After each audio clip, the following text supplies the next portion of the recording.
Hey everyone, it's Ten Types, and today I'm going to be going over the complete meta post-rotation now that we have like a week's worth of, we don't really have quite a week's worth of tournaments under our belt, but we have a good chunk. The data isn't still perfect. It does say one of the best decks is the single strike Lugia. I don't know.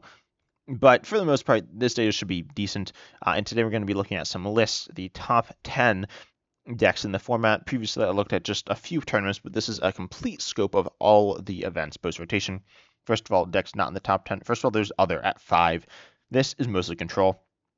I don't know why it's not grouped. Well, this is called Snorlax Stall. It's actually Snorlax Control. We'll take a look at that some. Um, this is other control stuff. It's not just control, but if you take a look through the other category, it's mostly control, and a lot of it's Snorlax Control. Some of it's some other stuff, which most people would consider other. But yeah, and it's so high because the decks haven't all been categorized yet. Now, outside of the top 10, we do have Gardevoir. Gardevoir looks like this. There we go. I don't know. Gardevoir's being played in a wide variety of different ways. If I pull up a different list, well, that's not very nice. If you pull up a different list, it looks very different. And if you pull up even another list, it's the same list. This list, it looks completely different yet again. So Gardevoir is not in a very consistent place. There's a lot of different builds. Yeah, it's not a terrible deck. Its win rate, it's not a great deck. I'm going to be looking at win rates and play rates as well. Its win rate is not particularly good. So Goldengo is like fine. It's doing Goldengo things. Come on, why can't I see these lists? So it's pretty straightforward. Yeah, pretty much you just use Goldengo to do Goldengo things. And nothing too interesting here. 3 supporters in the whole deck. We got some weird stuff. But anyway, Goldengo pretty straightforward. Future Box, there's a deck called Future Hands. These are like kind of the same deck. There are differences, but then they also blur together. We're going to take a look at a Future Hands deck, which is this one. But there are some different builds, and Future Hands is, I guess, supposed to be. And there's a deck called Turbo Hands, and there are a bunch of different decks, but they're on a bit of a spectrum from like a lot of Iron Hands, mostly Iron Hands, to like and Iron Crown and stuff, to including Iron Leaves, and to including all sorts of different attackers. So if you look at a Future Hands list like this one does run Iron Leaves and Iron Bundle, and Squawkabilly versus this one just runs Iron Crown EX, Iron Hands EX, and Rhydon, and it does run Mew, and then you have all these different things. So those two decks do blend together, but keep in mind they're kind of the same, kind of different. You can choose to make a distinction, but I personally wouldn't. And you have Roaring Moon EX, I believe. This one runs a mixture of the two Roaring Moons. Looks like a lot of these do run a mixture of the new and old Roaring Moon. It's kind of similar to Ancient Box, though again it kind of blends in. Snorlax Pidgeot, this mixes with the Snorlax Control deck. Snorlax Stall, as I said, is miscategorized. I made a whole video explaining it, but Snorlax, there's 2 different Snorlax decks that are similar, not the same, and as well as other. So Control is actually definitely the 4th, if not like the 3rd, maybe even 2nd most played deck. I don't know. It's very heavily played. It's very good as well, Snorlax Control. Arceus, Alolan Vulpix, V-Star. We'll take a look at Arceus Giratina. But there are a few different ways to play Arceus. I don't even know what this general Arceus is. What? It's Toad School. Oh, Mr. Dog. Shout out to Mr. Dog, PDCGL. So yeah, but you got Arceus with a few different texts, or a lot of different texts. Alolan Vulpix is included in that. Same thing with Giratina. Giratina is the main, right? And then Dialga Matang. I played this some. It's kind of a goofy deck. If you play Dialga, it plays like all the other Dialga decks, which is it's kind of inconsistent, and it pops off or it doesn't pop off. Raging Bolt, Sandy Shocks, as we looked at, Gardevoir does sometimes place Raging Bolt. Raging Bolt can be played in Lost Zone. Yeah, there's Lost Zone Charizard, but taking a look at Lost Zone. Huge for Lost Zone, apparently some people are playing that. Espathra Xatu is a bit of an interesting deck. Why is there 2 Roaring Moons? I don't know.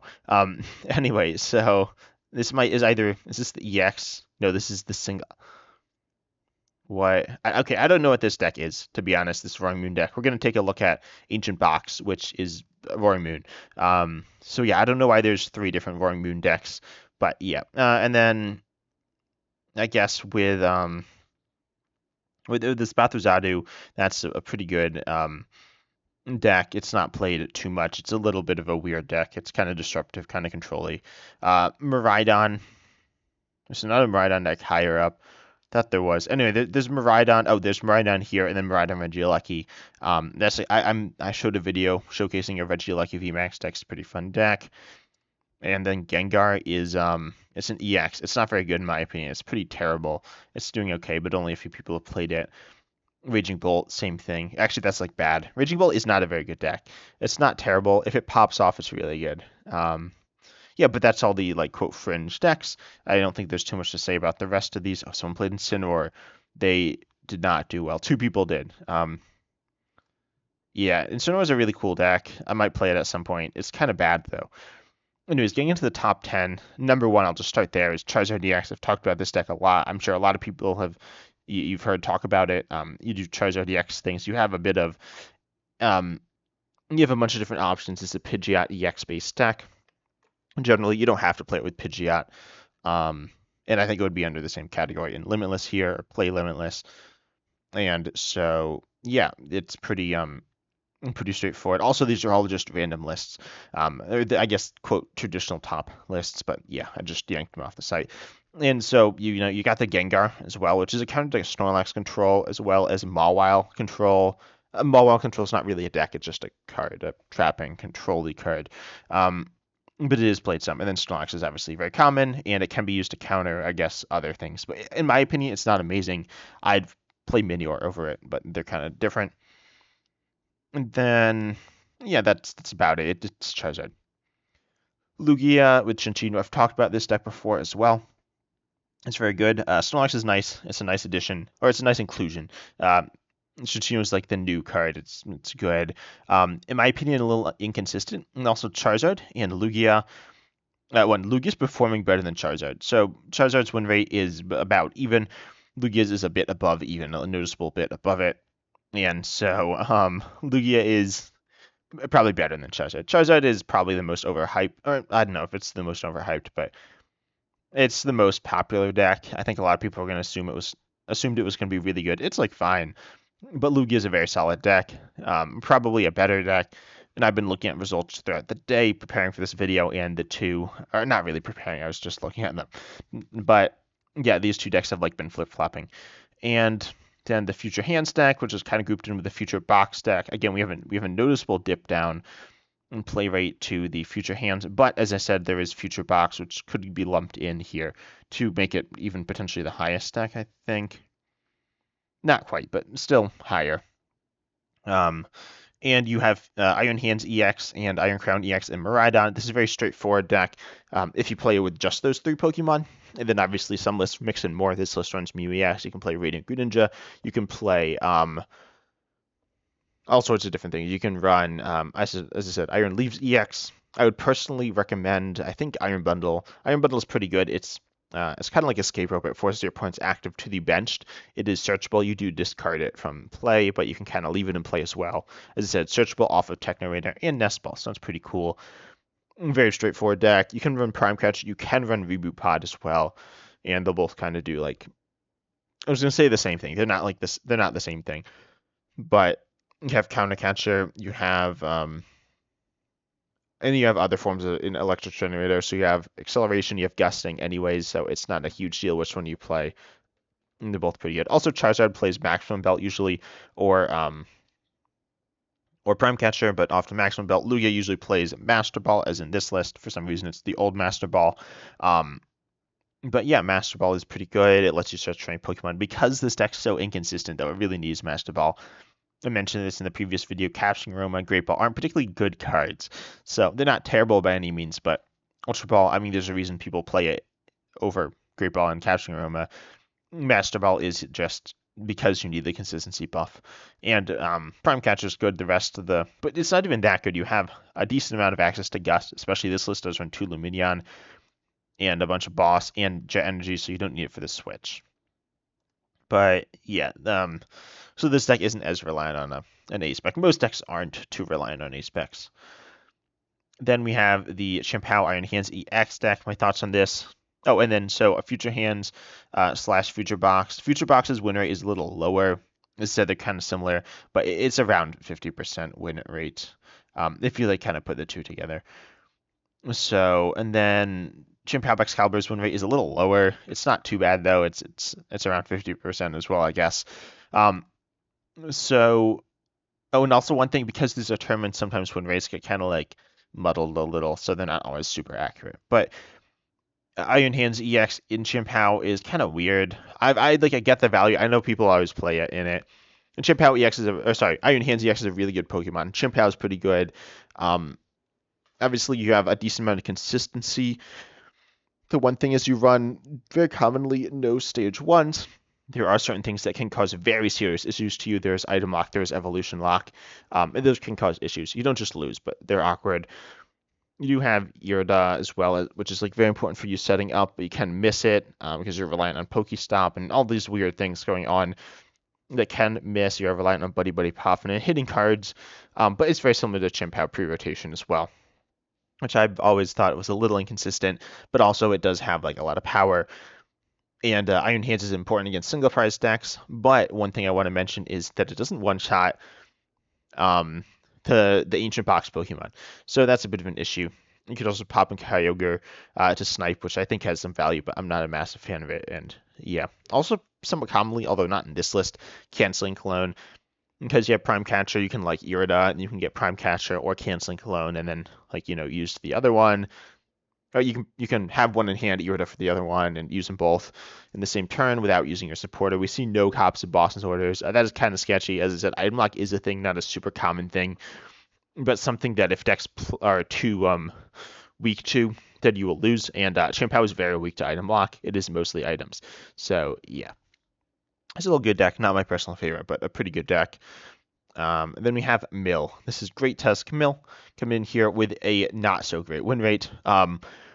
Great Tusk, we'll just say it mills 4. It doesn't necessarily always mill 4. Also, there was a glitch not with Great Tusk, but with some game logic involving decking out, which causes Great Tusk to not work right in a few very niche scenarios. It's not a major issue. It's a very small issue, but it is still a mistake. That's not why this deck is losing games, though. It is losing games because it is bad. Great Tusk is a very good mill card, but mill's really hard to get to work. And pretty much the main thing is, we'll say you mill 4 cards every turn. We'll say you get lucky, you get attacked 7 times. That's only 28 cards. That's less than half your opponent's deck. Yes, I mean, you could say it's more if you say, oh, you take out the 6 for the prizes, and then you take out the 7 for the Pokemon. And of course, there'll be drawing cards, but that's not their whole deck. So, you really need to survive multiple turns of not getting KO'd. You need to trap stuff, you need to wall stuff. Also, I would put, I don't know, I feel like Fighting Energy in the deck's kind of bad. I've literally never seen anyone attack with Giant Tusk, the attack here on Great Tusk. And Mimikyu is a pretty nice attacker. And Comfy, even Comfy is situationally useful. But it's not very useful. It's rare that you'd use it, but you could. But anyways, I mean, the deck's like good, I guess, but I feel like you have a big issue of like it's not quite good enough. You are generally like a turn or two away from winning, I think, a lot of the time, but you're not winning. You do have Counter Catcher. You're reliant on Counter Catcher and stuff getting trapped. You could put Mawile in. And I think incorporating Great Tusk into a control-based deck is a mill option in a control deck, and you have stall options with like Mimikyu, and then you have control options with Mawile and Snorlax and stuff like that. I think that would be really good. People aren't choosing to do that right now, though, which is kind of interesting. Or there are some. As I said, the other deck is. I'll actually pull up the top list. Shouts to Blaziken TCG. This cool list does not run Great Tusk. Does run Chi-Yu instead of Great Tusk. As they are different. They're pretty different. But you have Mawile, you have Luxray. So you have like Disruption elements and stalled Wigglytuff and Mimikyu and the Boufflant from Water Disruption, stuff like that. And so I think Great Tusk might find its role as a control piece or a mill piece within a control deck. You are reliant on a mix. You do have mill, and it's not terrible, but then you are reliant on stall tactics with Hero's Cape, Ancient Boost Energy Capsule to survive hits, and then also control tactics with Counter Catcher, which is a big important part of your game. And because Snorlax is so good, and because Stall isn't super good, but control is really good. So most decks are equipped to handle counter catchers, and you don't have like an absurd amount of gusting or trapping. You're not increasing your 2 cost. Um, yeah, this is definitely a deck that is performing kind of bad. If you look at win rates, it's really low, as well as Angel Box, which we'll talk about later. But its win rate is much lower, and yeah. So I mean, you can play it, right? It's a decent deck, but it's not quite there. Next, Snorlax Control. I've talked about this deck a lot. I don't know if I'm a fan of it. I like Control. I play it some, but Snorlax is pretty straightforward. It's pretty good. Plays that you can do with Mimikyu. It's good. As I was just saying, but with like Great Tusk, it's good in Snorlax as well. But anyways, I would play Mantine as well. Some people wouldn't play Mantine. It's important. It's not super good, but it's important. Not too much to say. The deck's pretty decent. Actually, it's very good. Its win rate's like kind of absurd. There are a lot of ties, but we're gonna take out ties because in regular games you're not ever gonna tie because that's not actually possible. So its win rate's pretty good. It's not. I don't think it's the highest, but it's pretty good. Um, it's certainly a top deck, top 5, I think, at the very least. And yeah, Snorlax Control or any other version of Control. Snorlax, Mawile, I think like a toolbox of Control is very good. Next up, we have Lost Zone. We have 2 Lost Zone decks. I mentioned there were some more Lost Zone decks down here, further down, which are fine. They're kind of similar to this, though. First of all, Lost Zone, like this regular Lost Zone box or whatever, there's a lot to dive into here. And it does run Psychic Energy, 1 Psychic Energy, which I'm not a big fan of the 1 Psychic. I'm never a fan of 2 waters. The list does run 3. I would always run at least 3. 2 Lightnings means you're almost never going to attack with Arm Press.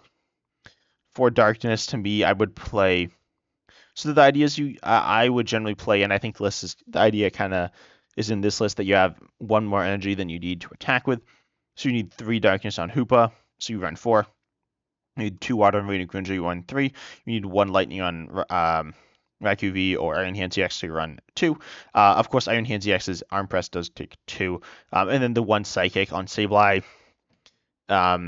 If you have, I don't know, there are reasons. I don't think you need 4 Dark, though. I would just run 3. And add another Psychic, probably.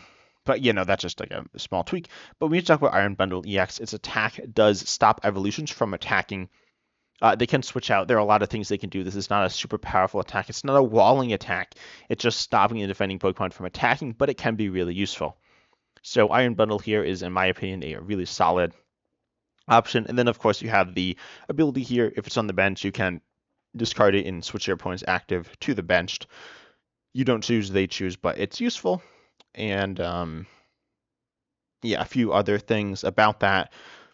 In terms of number switch, I would always play 8 switch. I feel like I've said this before. I would drop Jet Energy and add like switch, because yes, Jet Energy can use to retreat, and there is value to it. But in my opinion, Jet Energy is like worse later game than switch, so that's why I like switch more than Jet Energy. But I know a lot of people like Jet Energy.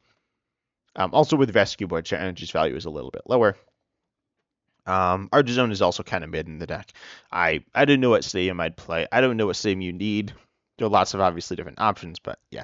Also, the deck has a lot of one-ofs. Literally every attacker in the deck's a one-of, unless you consider Comfy an attacker, which, I mean, it's not. Like, let's be honest, it's not. You can use it to attack, which is a thing. Again, it's control, can be meaningful. Lots of weird things. Oh, I didn't do my daily Defiance Vest rant about Snorlax. Always play Defiance Vest. It stops Comfies. Anyway, so yeah, there's a lot of stuff going on here. I think it's all kind of necessary, except for Hoopa. I don't think Hoopa is that good.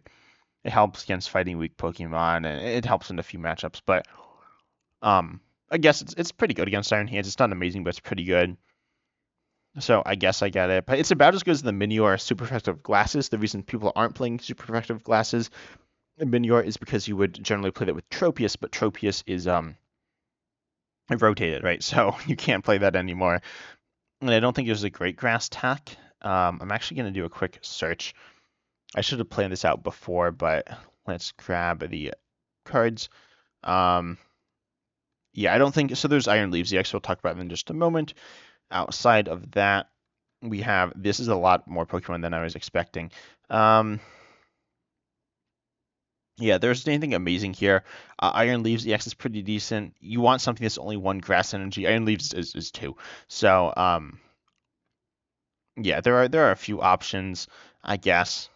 But like they're all a bunch of energies. A Little Dark Fury recently made a video playing Virizion with Force 1, which isn't that like a tech option, but it is a card. There are different Pokemon that kind of do stuff that are somewhat usable, but nothing as good as that Tropius in the past. So yeah, so you kind of are sad against Charizard as well, and that's one thing. Like you're not so great there. You do have Roaring Moon EX to just take the insta kill though, but keep that in mind that Mist Energy is a card.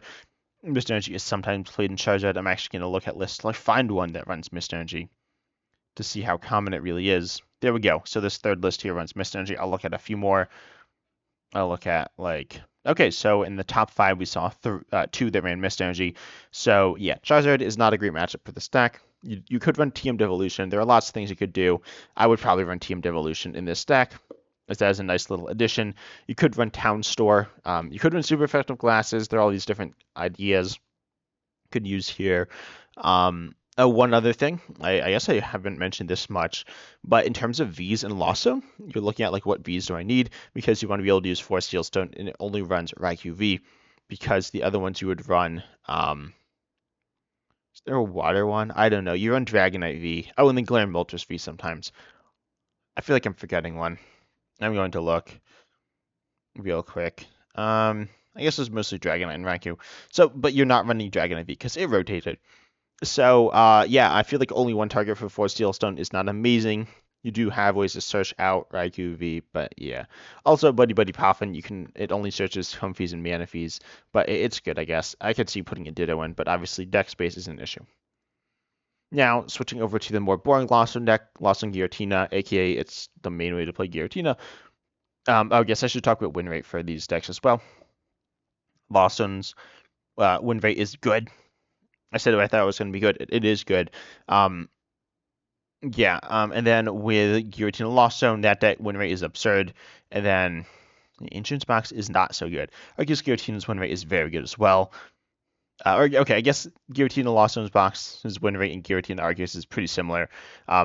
They're both really good. Giratina is really good, and Iron Leaves is really good. So we'll talk about these two. I've talked about them before.